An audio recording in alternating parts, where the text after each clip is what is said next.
Good evening and welcome. This is The Chase, Zimbabwe's premier current affairs program.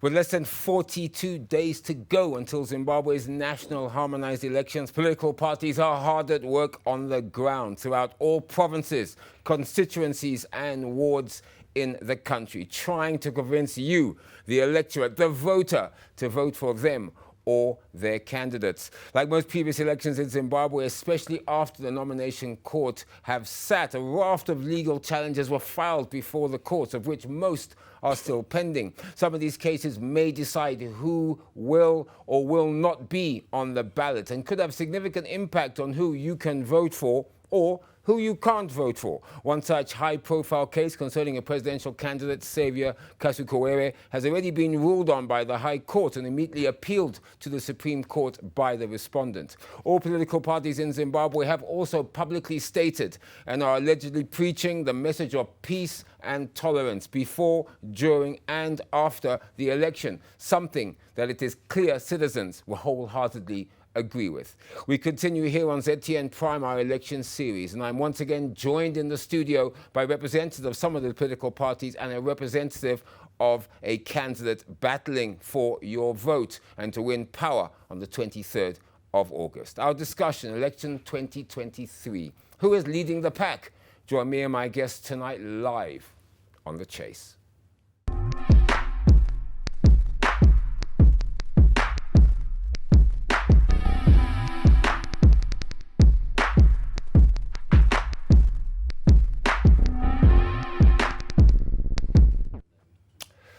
Welcome back. You're watching The Chase, Zimbabwe's premier current affairs program. This is ZTN Prime, broadcasting to you from our studios in Harare, Zimbabwe. Hello, I'm Andy Hodges. Our discussion, election 2023. Who is leading the pack? This broadcast is brought to you by ZTN Prime in partnership with the Election Resource Center, ERC.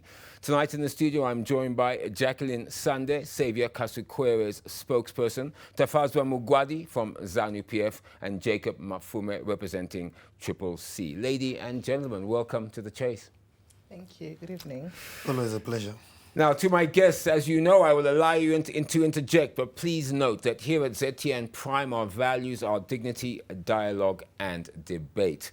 All views expressed on The Chase are those of our guests and do not reflect the views of Zim Papers 1980 Limited, ZTN Prime, or the Election Resource Center, ERC. Now, to all our viewers watching ZTN Prime, please join this discussion via our social media platforms, our Facebook page, Zim Papers TV Network, or our Twitter handle at ZTN Prime. We would like to hear from you. Jacqueline, the High Court of Zimbabwe has ruled that your candidate that you're representing here tonight, Saviour KASUKUWERE, should be removed from the ballot paper and not be allowed to stand as a candidate for the office of President of the Republic of Zimbabwe. The basis of the case brought before the courts by Lovedale Mangwana was that the nomination court should not have accepted KASUKUWERE's candidacy because he had been outside the country for more than 18 consecutive months. Mangwana argued that KASUKUWERE was not ordinarily resident in Zimbabwe, as the law requires for a person to qualify to stand for office. Your candidate, of course, has since appealed the ruling. What is your comment and reaction to the High Court's findings? We were disappointed, obviously, because we felt that Lovedale Mangwana had not proven his case and that there was no basis for that order to be granted. For one to be removed from the voters' roll, which is basically what that application was seeking from the court, there is a cumbersome process which is outlined in the Electoral Act, which Lovedale Mangwana did not follow. And interestingly, he chose another route. And we felt that for the High Court to maintain its integrity, that such a case should not have been heard by the High Court in the first place, because it had no jurisdiction to hear it. And secondly, the applicant had no locus standi to be before that court. And surprisingly, such a ruling came from that court, and that is why we have appealed to express our extreme displeasure at such a finding. Now, I'm not a lawyer, but let me call myself an outside observer. There was something that was in the judgment that struck me, the judgment by the High Court judge. He said two things. He said if Saviour was out of the country for medical reasons, right, why didn't he prove that by bringing forward some form of proof from a doctor, number one? And secondly, if he wasn't out of the country for 18 months, why didn't he bring his passport to prove that that wasn't the case either? He said that if he had brought those two items, or at least something like that, the case would not have stood. So I suppose the question is why didn't Mr. KASUKUWERE prove that he was either medically ill or in the country? Basically, in law, what happens is that he who alleges is the one who has to prove. So at the end of the day, President Xavier KASUKUWERE did not have to prove anything. He had no burden to prove anything. And interestingly and surprisingly, the court shifted the burden of proof to the respondent, whereas ordinarily and in most cases, the burden to prove one's case is with the applicant. It is the applicant who came to the court to allege that Xavier KASUKUWERE has not been in the country. It is the applicant who is alleging that he has not been in his constituency for more than 18 months. President KASUKUWERE does not have to do anything. The person who is alleging all these things is the one who is burdened to prove them before the court, and to prove them convincingly so. All right. Tafadzwa, I want to come into you now. I want you to comment on this statement that political commentators have said. They've stated that the High Court judgment ruling against Xavier KASUKUWERE standing as a candidate for president actually suits your party, ZANU PF. They contend that if he did stand in the presidential race, it will or most likely could take votes away from the ruling party, ZANU PF. Your comment? Well, for us in ZANU PF, there are two presidential candidates. President Mnangagwa, ZANU PF presidential candidate, and others. Who the others are, I don't care, and I don't think anybody among us cares about that. I think I must state that very clearly. And of course, secondly, with regards to the candidature of one of the others, that was their choice and it's their democratic right. But if a citizen has a genuine concern and that concern has been taken before the courts, then of course it's for the courts to provide remedies for him or for the applicant. But that doesn't bother us as ZANU PF. Our focus is on making sure that we win 5 million plus votes for President Mnangagwa and the part and get the nod to govern again. That's what is, that is where our focus is. And the horses have bolted us for us in ZANU PF. The electoral machinery for ZANU PF is out there for everyone to see. We have been in Mtema, we have been in Magunje, we have been in Bulima, we are going to be in Zaga, all over the country. That's what is taking much of our time now. But I mean, it's stated in media reports that the applicant, Lavde Mangwana, is actually a well-known ZANU PF activist. What do you say to that? A person does not exist as a ZANU PF member only, but also exist as a citizen. Isn't that correct? You are a citizen, you are a media practitioner, you could make that application. Remember in 2013 we had an application from a journalist called Jealous Mawarire, isn't it? Which precipitated the elections in 2013 to depart from the inclusive government. The High Court did not treat him as a journalist, but as a citizen who had made an application. So ZANU PF was not behind this application in any way? No, we are not bothered about his candidature. We would have wanted him to be in the race so that we show him and the others what exactly we are. But maybe just a mere correction to my sister who is a lawyer by profession. What applies here is the law of evidence.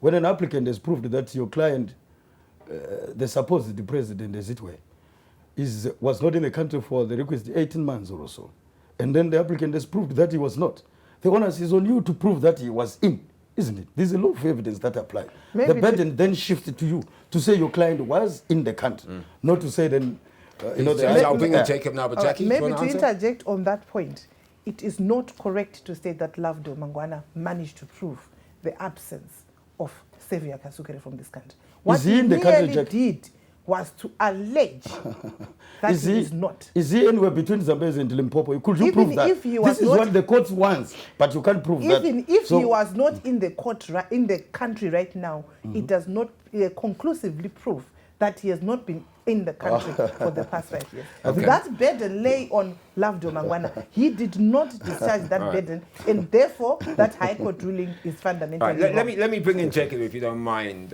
ladies and gentlemen. Jacob, similarly, some political commentators are calling it the other way. They contend that if Xavier KASUKUWERE stood as a candidate, it may actually split the vote, either getting ZANU PF over the line in the first ballot or taking votes away from Triple C, maybe forcing a possible runoff, which possibly Triple C may not want at all. What is your comment to the ruling and also the impact that it could or couldn't have on Triple C's electoral chances? Well, first of all, I want to welcome my colleague here to the ranks of the opposition, to the people who have always been complaining about reforms, about the courts, about judgments, and it's very ironic to hear her complaining. She used to praise the courts. I think we had many sparring debates on radio, on Twitter, and so forth. So I would say this is why we at the Triple C, as led by Advocate Nelson Chamisa, have always advocated for a reform agenda, for judicial independence, for objective law giving. Look, we, unlike our friends here, we don't quack about competition. I don't know why this clearly lacking love, joy, and joyless. Is it Lovejoy or Lovedale? Lovedale. Lovedale Mangwana, this loveless Lovedale Mangwana does not want a contest against his president. KASUKUWERE, remember, was a ZANU PF member. It's one vote less from ZANU PF, not one vote less from Triple C. And he was going to come, or he is going to come with many other voters to where he is, or some will cross over to Triple C in this journey. So we had no consent. In fact, we are appalled by this decision. We feel that an election, once a nomination court sits, that's why it's called a nomination court. It has gone through processes. It is of equivalent standing to even this High Court court, and it's set symbolically within the High Court premises. So for another High Court, which had nothing to do with the elections, sitting in the same place where the nomination court sat, to then take away all the work that was done by the nomination court is an affront. You believe that that was incorrect as your It's an party's affront position. to democracy. It is a bad precedent. We should allow people to compete once they meet the criteria. Jacqueline, I want to move on a little court. bit now. I mean, a lot of critics pointed to the fact that after you've successfully filed Saviour's nomination papers on June the 21st, you were quoted as saying that your candidate would be on the ground to campaign for himself. It was almost a month now, yet he is yet to show up. In fact, he allegedly is not even in Zimbabwe. So I suppose, let me ask you directly, is your principal a serious candidate, or is he just playing spoiler, Jacqueline? No, he is not playing spoiler, not at all. He is coming to Zimbabwe. It's just an issue of logistics and other arrangements which are being made, but I'm pretty sure that very soon he will be coming in. You no idea when he'll be landing, because you cannot say you're a presidential candidate and not be in the country, can you? Definitely not. But I don't think that it affects much.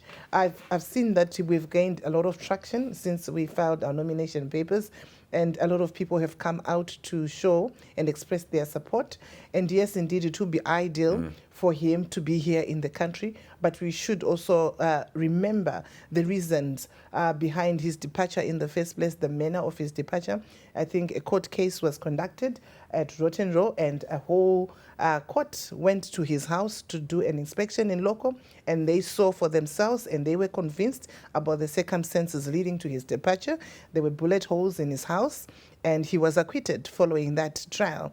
So we should be cognizant of that fact. We want him to come, we want him to be on the ground, but issues around his safety are more paramount. Tafadzwa, you made a comment just now, and I'd like to take you up on this. You said, as ZANU PF, you're not concerned who the other presidential candidates are. You know that your candidate is going to win, and all you're really interested in is getting the votes for him. But any political party must be cognizant of the opposition or the people that stand against their candidates and have strategies in place to do that. So are you saying that you do not regard even the Triple C's President Nelson Chamisa as a possible threat at all to your ability to win the presidency?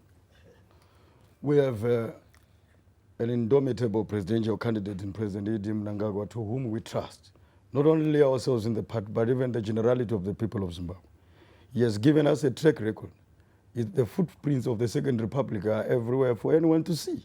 I could spend hours talking about them here, from infrastructure to food security to renovation and rehabilitation of ports of entry and so forth and so on, reform of the industry, the ease of doing business, everything.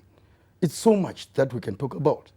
That track record itself speaks for itself and doesn't give us any reason to worry or bother ourselves about those backing from certain angles. Remember, the president himself has been very clear.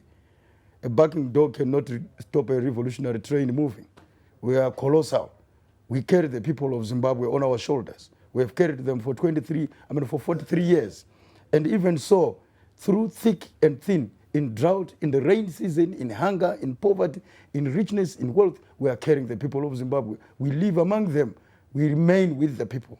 That is what makes us the victor ahead of this election. Otherwise, what we could be talking about here, if we needed to be honest, from us, while we are campaigning, we are moving towards the finishing line. And there's a team on the backyard working logistics for the inauguration of President Mnangagwa just after 23 August. Otherwise, this is... That is how confident you are of victory. So total, and the people of Zimbabwe are confident. I can read the confidence even from my peers here. I can read it. Well, Jacob, let's interject. If they were that confident, we wouldn't be having... Well, let's talk, Jacob. Jacob, let me ask you this. You can comment on what Tafadzwa said, of course, but let me ask you directly. Your Triple-C president, you obviously believe Nelson Chamisa is a viable threat and different choice to the ruling party's candidate, Dr. Idi Mnangagwa. You believe he can win the vote, and why? We are also preparing for his inauguration. He is going to win by a mile. There's been systemic failure. We have no currency in the country. Salaries are at the lowest low. People are getting equivalent of $12 as a salary. The rentals are unimaginable. So hang on, that implies that you're going to be running on a platform of economics in this election. Is that correct? Yes. That seems to be what you're saying. Economics are going to be key.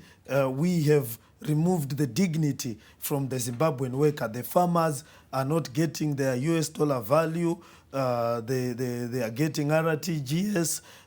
People in money in the bank. Inflation is soaring. We used to have 1:1. Now you need 10,000 RTGS Jacob, to buy a loaf of bread. Jacob, that brings me to an interesting point. Where is Triple C's manifesto? Where is your manifesto, sir? They are scared. They are denying a presidential candidate. They denied our rally in Bindura. Where you, ZANU PF. We were supposed to launch it at our launch rally in Bindura, which we are going to have anyway in Gweru. And the manifesto. So when will you be launching your manifesto? The same time we are launching our campaign. Sorry, when is that? It was supposed to be last Saturday, right. So it will be this Saturday. This week. So this week, Triple C will launch their manifesto. Because at the moment, to be frank, we don't know what your manifesto is. That's a true statement of fact, is it not? No, it's not a true statement of fact. You understand what Triple C stands for. Strategic ambiguity. We have put our message out there.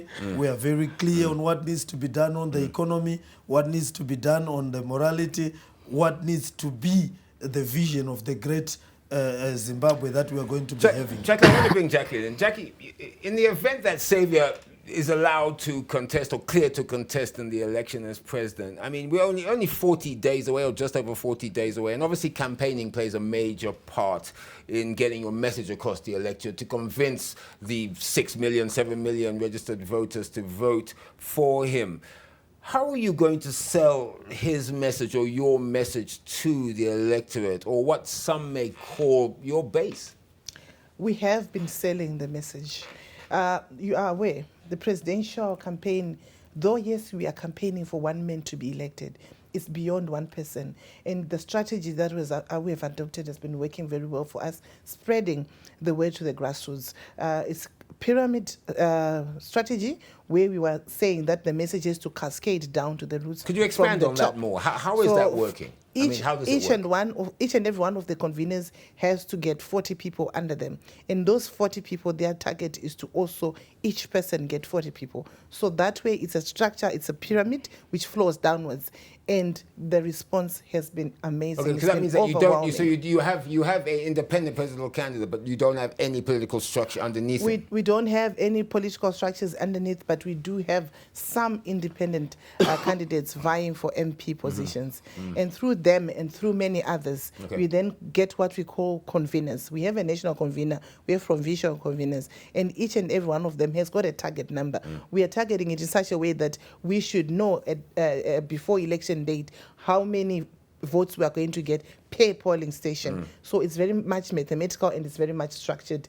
And even though the presidential candidate has not yet hit the ground running, it does not mean that the campaign has not started. The campaign is well on its way and the response has been overwhelming.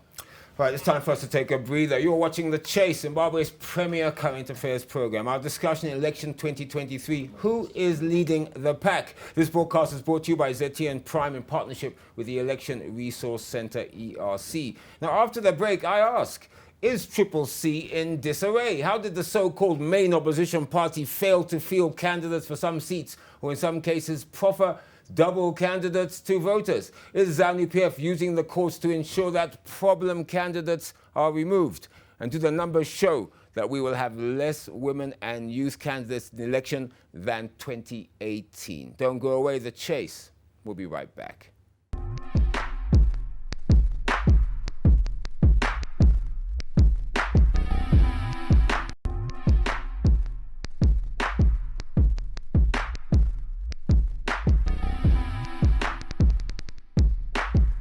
Welcome back. You're watching The Chase, Zimbabwe's premier current affairs program. Our discussion, election 2023, who is leading the pack? This broadcast is brought to you by ZTN Prime in partnership with the Election Resource Centre, ERC. Tafadzwa, less than 42 days to go before the crucial national harmonized election. Your party, ZANU PF, appears to be holding rallies almost daily countrywide. What proof do you have that the masses attending your rallies are registered voters and will vote for ZANU PF? Of course, they say the proof of pudding is in eating.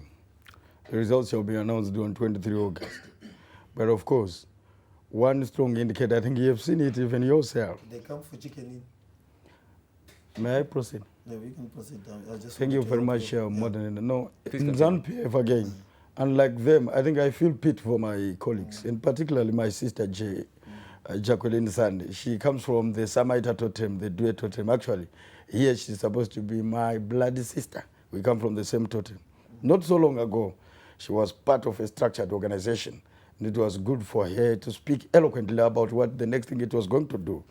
But just getting seated close to Jacob in this interview, I suddenly find her sinking into the tragedy of strategic or so-called strategic ambiguity now.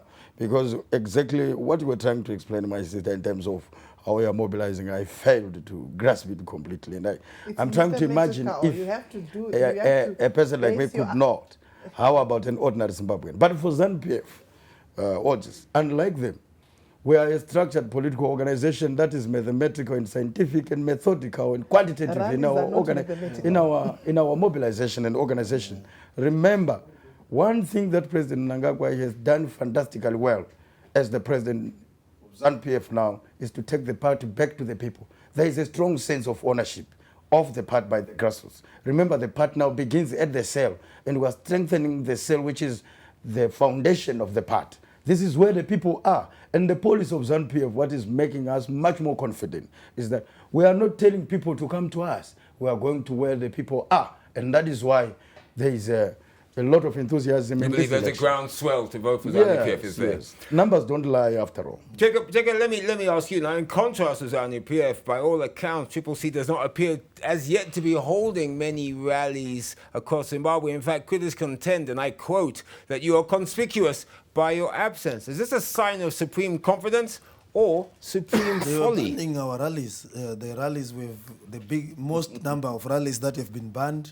Even our launch rally in Bindura was banned by the police. Police now are issuing memos that contradict each other. Well, yeah, I mean, They are listen to this. running Listen to this, Jacob. around, The making police. inquests. This was reported in the Herald newspaper, and it was reported by the police. The police have said to Assistant Commissioner Paul Nyati that since January, the police have barred 84 ZANU PF rallies and meetings, and you more believe than the that? 59 You from believe opposition parties out of 1,730 applications. They could not even show one example of a letter. Are you saying the police are lying? They are lying. Do you think his leader asks for permission here. to get a rally? They just go. I assume I assume to hold a rally, you still have to follow the procedures, do you not? Zupco buses. They use Zupco buses to transport people. All right. Yeah, Well, but let me finish. Finish and then Tafadzwa, you respond. No, you respond. Don't worry. You don't respond. worry. You No, can't finish respond your point so Tafadzwa on can respond. behalf of the Can respond police. appropriately. They are lying. They have been adopting a disruptive strategy, and that has been centered around the police denying our rallies. We've got the letters all over on the internet. Every rally, they will find an excuse, going to the extent of saying because chickens are crossing the field, Triple C will not have a rally. All right, okay, let me bring Tafadzwa in. Tafadzwa, you heard the accusations there that you don't, as ZANU PF, have to ask the police for permission to hold rallies if the president or so forth. That in essence the opposition are stating that they are being victimized by the police and their rallies being banned. Your comments, sir? They are staring at defeat. They are staring at an imminent defeat come 23 August, and that is why they are throwing spanners across the corners. They are trying to please those that have been pampering them to exist for 23 years for regime change. But they have failed, and they are trying to find justification for an imminent loss. When they lose on 23 August, they'll start chanting these reasons. Does ZANU PF have to apply to the police like anyone else? Can I proceed? Yes, please. Exactly what I'm saying. That they are looking for reasons to opine after an election defeat. They will say their rallies were denied. But let me tell you, we have actually, if the police are saying they had 84 rallies from ZANU PF prohibited for certain reasons, then they were actually, unless they mean specifically for this month, because otherwise from since January, there have actually been many rallies postponed. Let me give you an example. That is why we are a structured political organization, unlike you. We have a system commanded by the political commissar of the party, the national political commissar, and provincial chairpersons who exist. Those people are responsible for coordinating and liaising with the security forces to ensure that our rallies take place. So when our rallies have been prohibited, unlike them, we are not crybabies. Because when we cry as ZANU PF, we don't have Europe or America or the British or a particular embassy to be in solidarity with us, like the letter which was... Let me just finish my... Finish your comment, please. No, please finish your comment. Please finish. Okay. I'm saying, the only difference with them is that we don't go on the internet with a rally that has been postponed or prohibited. We reschedule and continue to pester. I can give you an example. Yesterday, I could not hold a rally in Buhera West because Triple C had a rally at Matimba Shopping Center. I could not proceed with mine. I had to have mine, and that's why, Hodges, I came late for this interview. I was having mine. Now, these colleagues say, give us the letter. The letters we don't give you because they have nothing to do with you. We give to the relevant police authorities for permission. Okay, the tragedy is that you take your letters to where they are not needed. Jacqueline wanted to make a comment. Jacqueline, do you have a comment? If you go and plead for a rally at an American embassy and people go, let Jacqueline comment. Jacqueline, please continue. Okay, ZANU PF has got an unfair, has given itself an unfair advantage in this upcoming plebiscite. They have the use of exclusive use of the state media. Are we there? Are you not here? This is not state media. What is it? We you know have what is ZANU papers is. This is called by a trust. Oh no. It's a private limited. Secondly, It's owned by a trust. secondly, they use, they abuse state resources. That's true. They It's owned by Mass Media abuse Trust. state resources. And we're listed on the stock exchange. Sorry, carry on. They abuse state resources in order to fund their rallies. The Zupco buses are going there. Do you have the evidence? The Zupco buses are there. The buses. Secondly, they abuse the justice system. They've closed the democratic space through abuse of the justice and security system of this country. The private limited. All right, let me put this back. Jacqueline, I want to ask you this. Do you believe that your candidate, Xavier KASUKUWERE, if he's allowed to run, of course, will win 50+1% of the vote in the first round and become president of Zimbabwe? Or do you foresee a possible runoff? We are confident. If the space was opened up, we can see from the response of the sitting government as we speak. We had an unfortunate statement by the Permanent Secretary of Justice, Virginia Mabiza. The moment we announced that the nomination papers have been filed, the government has not been sitting still. They have been trying to use all sorts of tricks to stop him in his checks, because that's how powerful he is. They know that once he's on that ballot, he is capable of getting those 50+1 votes. And you think he's not, so you're saying he's not going to take votes away from either he's going to win an outright vote? He's not going to take votes from the ZANU. He's going to win it outright.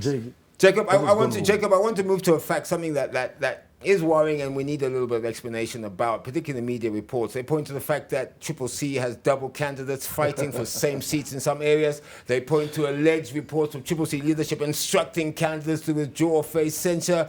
And my first question, how is it possible for your party to field double candidates in the same seats? And again, is Triple C in your leadership and your structures divided or in different camps? No, we are citizens. We did not field any double candidates. These were fuzz generated. Some of them are even taking away their pictures from social media where they were wearing ZANU PF scarves. If you talk to the guy who is in Hartcliffe there, his social media, just 3 months ago, he was singing Edife on ETV. He was never part of us. They forged signatures.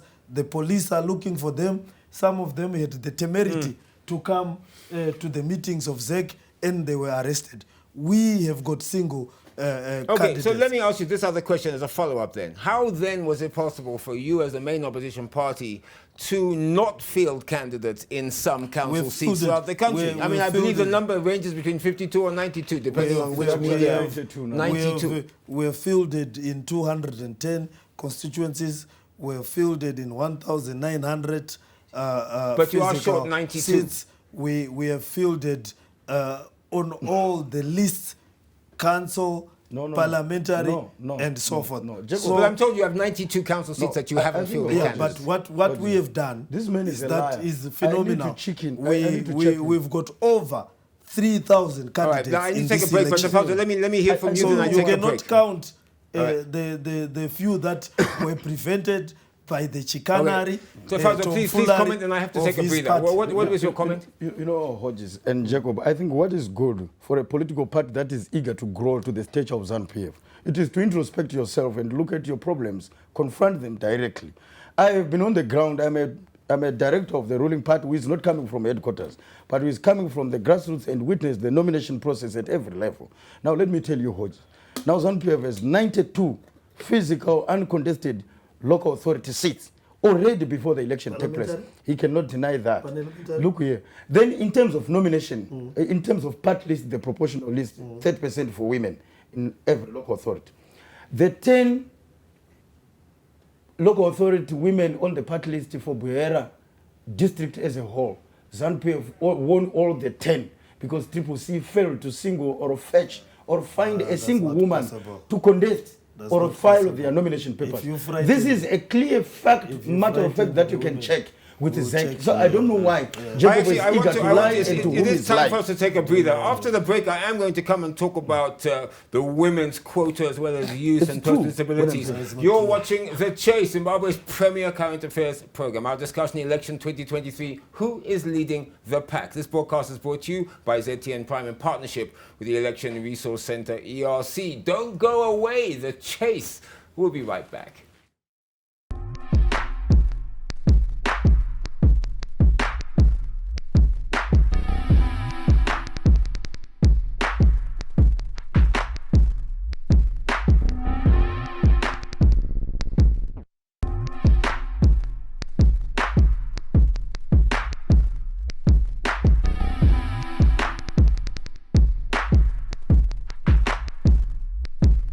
Zimbabwe's premier current affairs program, and this is ZTN Prime. Good evening, I'm Andy Hodges. Our discussion, election 2023, who is leading the pack? This broadcast is brought to you by ZTN Prime in partnership with the Election Resource Center, ERC. Jacqueline, I want to ask you about the issue of the quota system for women. I think Tafadzwa, before the breather, did talk about how Triple C and his area, Buhera, hadn't put in the candidates for the women's nominations, but we'll talk about that just now. Let me ask you first. Quota system for women, youth, persons with disabilities. I mean, it's clear that some of these are constitutional requirements, yet it appears that they are way past overdue to really fulfill that quota system as the Constitution and the law states. They further critics contend that most parties pay lip service to this constitutional requirement but really do nothing about it. I mean, for example, there's no women standing for president as a good example. Mm-hmm. I mean, what is yours and your candidates' views on really following the letter of the law and ensuring that the quota system for women, youth and persons with disabilities is actually carried out to the full extent? Yeah, I think the issue of the women's quota is a tricky one. And I think it might have actually taken away the gains that we've had in seeing more and more women taking up the political space and being participating actively. Whilst I think that affirmative action is a noble idea, it would seem that it has had an adverse effect. You see that the number of women participating across all parties has actually gone down instead of increasing. So it tends maybe to give women a comfort zone to say, okay, I think we all then just go for that one and ignore the actual active politics, just because they're now relying on the safe seats that are provided for them. So in that respect, I think that it's actually working against women as opposed to promoting the participation of women in politics. So for me, not necessarily speaking for my principle, I think that it's much better to encourage more and more women to participate actively in politics rather than to rely on those seats. That way you can get more people based on merit. Tafadzwa, let me ask you, we only have about 5 minutes left for our show, but Tafadzwa, ZANU PF, there's reports that possibly the men ruling the party don't want to give power to women. Well, what is your view to that sort of contention from commentators? In fact, I think she was speaking for their soul men. This is a political soul traders band. Just to one. In ZANU PF, we have got a system, and I think our system under President Mnangagwa has done much, much well, in line with the vision of the United Nations and the African Union, and particularly Southern African Development Community, which talks about a positive preference to women to uplift themselves. And that is why there was even a second amendment which sought to increase, which sought to keep the number of women that had gone to parliament under proportional representation and to add upon to that. And then come back into our internal systems. We had a very transparent primary election system, an internal democratic system of selecting our candidates, where women, actually, the number of women that participated was almost 50-50 with men. And the number of women that emerged from those primary elections was so, fantastic, and makes us very happy about the progress that women are making. And that is, I can tell you the likes of it. For example, you had the Deputy Minister of Health, Dr. Mangwiro, lost the primary elections to a woman who had gone to parliament under proportional representation, Tatenda Mavetera. But she went back on the ground after having garnered some experience as a proportional representative. Now she's on the ground, she won a seat. That's how it happens. It's a cross-pollination system, it's an ecosystem process of trying to raise the status. I need to bring Triple C in there, your issue there about women, your party's views, women, youth, because it's definitely clear that the number of women candidates seems to be less than 2018. Yes, we are pro-women, and we believe that we should implement the constitution provisions completely. The interpretation that is currently there is incorrect. The Constitution says we need 50%. We should be adopting a zebra system. All right, now I only literally have just a few minutes left, but I do want to quickly ask you, then I want to give you all a final chance to talk to the electorate. Recent Afrobarometer poll, a survey conducted by the Mass Public Opinion Institute indicated that ZANU PF would win 35% of the vote if the election was held on the day of the survey, compared to Triple C's claiming 27%. Those are the findings. So briefly, that would imply, I suppose, that according to Afrobarometer, there would be a runoff. Do you agree with these numbers, 27%? Do you agree with these numbers, 35%, Jacob? Well, look here, they are an equal number, around 27%, who could not speak their opinion. And traditionally, those are our voters. So we know. So you believe that the undecided, or the ones who didn't say 35%? They are triple C voters. That is the margin of terror. 35%. So we will that's what win. Afrobarometer believes ZANU PF will get if the elections were held on the day of the that survey. poll shows that we will Manage win this renegade completely. before I could proceed. Yeah. Please. Thank you very much. Very I quickly. think with regard to those findings, all that I can say is, like I said before, President Emerson Mnangagwa shall not be voted twice this year. The president is going to win once and On for the all first on round. 23 August 2023. He's gonna Once win and for- 50.1%. There's not going to be That's a it. rerun. There's not going to be a runoff. The president announced 2 October Okay. as a constitutional gesture, but right. the president is going to win once of the president is voted I once. now can give you each a final chance to really speak to Zimbabwe and to Zimbabwean voters. I ask as our show topic states, who is leading the pack? Jacqueline, you have literally just 20 seconds to answer your final words to the Zimbabwean voters on behalf of your candidate. On behalf of my candidate, I want to urge Zimbabweans to rally behind Xavier KASUKUWERE and support him in his presidential candidature. And just to highlight that a poll without President Xavier KASUKUWERE on that ballot would be a sham. And this will be the second time that Emerson Mnangagwa goes up to be president using a coup. Advocate Nelson Chamisa is leading the pack. Everyone else is chasing. They've been chasing him for the past 5 years. They've been doing their things, taking money, taking parties, and we beat ZANU PF in the by-election, and we are going to wallop them in this general election. Tafadzwa. Nothing beats the truth. There are only 2 presidential candidates in this election, like I said. President Emerson Mnangagwa, the indomitable presidential candidate from ZANU PF, the part of the people, and others. Then it's not my duty to comment about the others. But all that I can say is that, colleagues, you are invited to the inauguration of President Emerson Mnangagwa to lead the second republic once more under the second term. Yeah, you'll all be welcome. I hope there's not going to be noise about rigging. Go back to do corrections in your political parties before you chase. Free On up that, the we have democratic come to the space. end of the chase this evening. As you know, we can give always you a continue pleasure. talking right here on ZTM Prime. This is Zimbabwe's premier current affairs program. I'd like to thank my guests, Jacqueline Sande, KASUKUWERE spokesperson, Tafadzwa Mugwadi, ZANU PF, and Jacob Mafume, Triple C. Thank you, ladies and gentlemen, for appearing on the chase. As usual, great pleasure. Good to see you. Make sure to tune in every week to The Chase here on ZTM Prime, every Thursday at 2100 hours Central African time as we continue our election series. I'm Andy Hodges. Goodbye, good night, and please, you all be safe.